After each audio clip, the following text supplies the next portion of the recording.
எங்களுக்கு தெலுங்கானா பிரித்து கூட என்று கேட்கிறான். அதை கூட அனுமதிக்க முடியவில்லை. அது இந்தியாவிலே தான் இருக்கும். அங்க ஒரு புது முதலமைச்சர் வருவார், அவ்வளவுதான். அதற்கே அனுமதி கிடையாது. உங்களுக்கு நினைவிருக்குமானால் நான் ஒன்றை சொல்ல விரும்புகிறேன். பஞ்சாபிலே கலிஸ்தான் என்கிற ஒரு எங்களுக்கு தனிநாடு வேண்டும் என்ற ஒரு போராட்டம் நடந்தது. அந்த போராட்டம் இந்தியாவினுடைய பாசிஸ்டுகளால் ஒடுக்கப்பட்டது.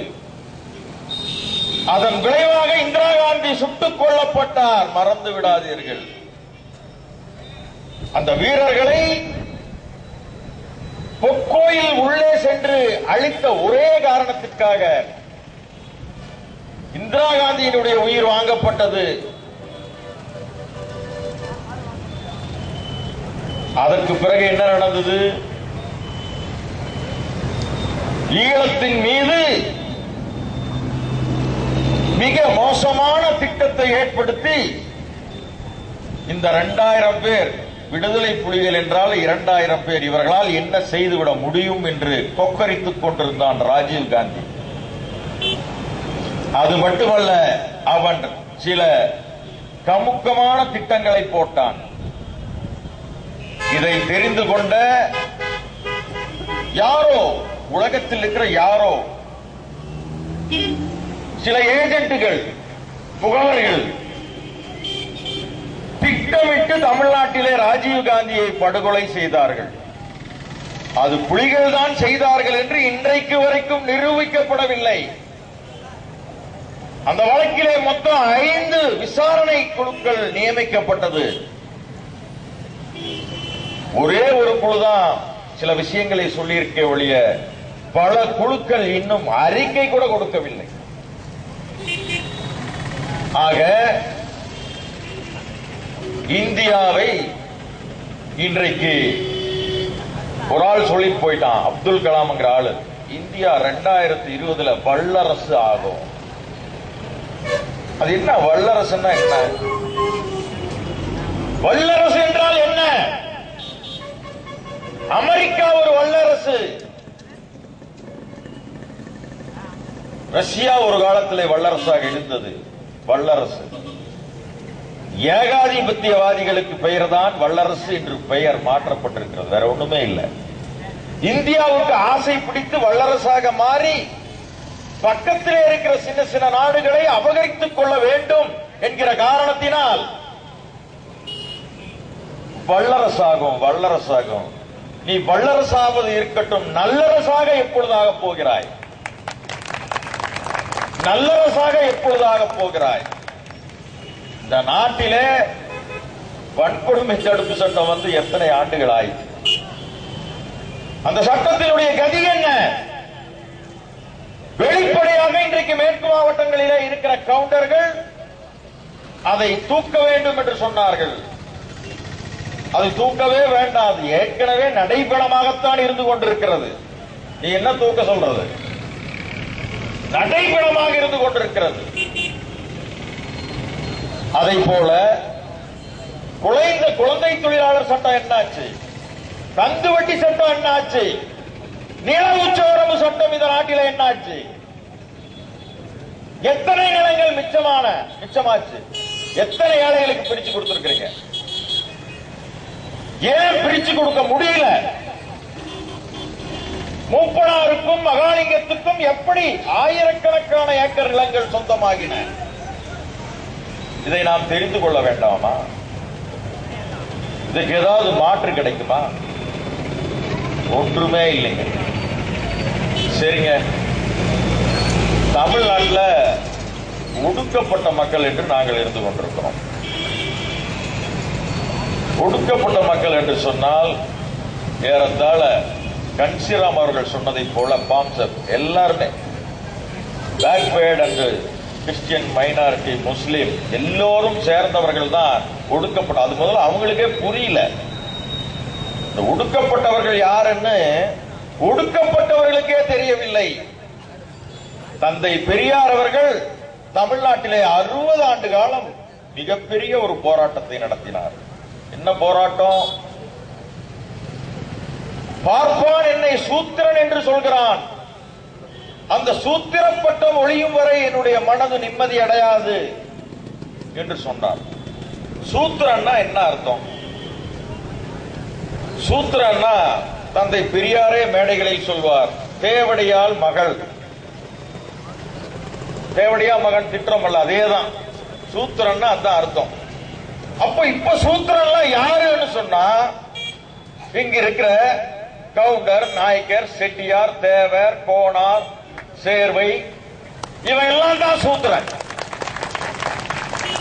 இவங்களுக்காக தான் தந்தை பெரியார் 60 ஆண்டு காலம் போராடினார். பாப்பாங்கிட்ட இருந்து விடுதலை வாங்கி பாப்பான தமிழ்நாட்டை விட்டு ஓடோட விரட்டி இன்னைக்கு தமிழ்நாட்டில் நிறைய சீர்திருத்த திருமணங்கள் நடைபெற்றுக் கொண்டிருக்கின்றன. கொஞ்சம் சாதி ஒழிப்பு மனங்களும் நடந்து கொண்டிருக்கின்றன. கொஞ்சம் முற்போக்காக சிந்திக்கிற நிலைமையும் வந்திருந்தது. ஆனால் என்ன நடந்தது?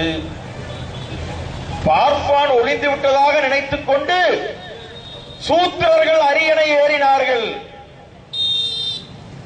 தமிழ்நாட்டில் காமராஜர்ல இருந்து நீங்க தொடங்குங்க, அதுக்கு முன்னாடி இருந்தே கணக்கெடுங்க. இந்த நிலைமை இன்றைக்கு வரைக்கும் சூத்திரர்களுடைய ஆட்சி தான் தமிழ்நாட்டிலே நடந்து கொண்டிருக்கிறது. சூத்திரர்கள் தங்களை யார் என்று இன்னும் உணரவில்லை. இந்த சூத்திரன் மகாலிங்க கவுண்டராக இருந்தாலும், அவன் மிகப்பெரிய கோடிகளுக்கு சொந்தமானவனாக இருந்தாலும், ஒரு கோயிலுடைய சிலை வைத்திருக்கிற உள்பகுதிக்கு கர்ப்ப கிரகம் சொல்லலாம், அதுக்குள்ள மகாலிங்கம் போக முடியுமா? கேட்கிறேன். இல்ல, இங்க இருக்கிற இன்னைக்கு அரசியல்வாதிகள் கோடிக்கணக்கில் பணம் திரட்டி வச்சிருக்கிறான். 5 வருஷத்துல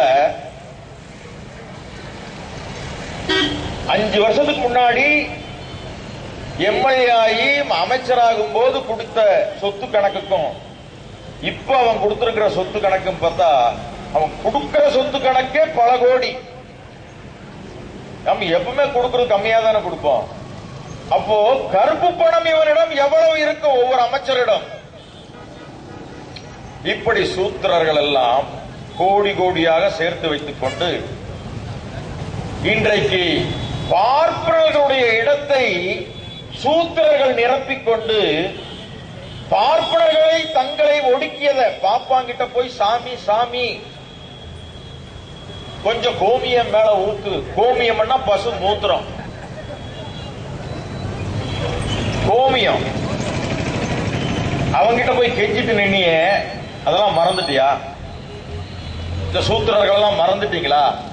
சும்மா பேக்வேர்ட் கிளாஸ் சும்மா நிமித்திக்காதீங்க. நான் தேவன், நான் நாய்க்கன், நான் கோனாரு, நான் நாடாரு. என்ன அதுக்கு என்ன அர்த்தம்? சூத்திரன் அர்த்தம். திருப்பி திருப்பி சொல்ற, நீ சூத்திரன். என்ன அர்த்தம்? ஏண்டா நீங்க எல்லாம் பாப்பாங்கிட்ட அடிமையா இருந்ததை மறந்து விட்டீர்களா? இன்றைக்கு பார்ப்பான் உங்களுக்கு என்ன செய்தானோ அதை ஒடுக்கப்பட்ட எங்கள் மீது தொடுத்துக் கொண்டிருக்கிறீர்களே, என்ன நியாயம்?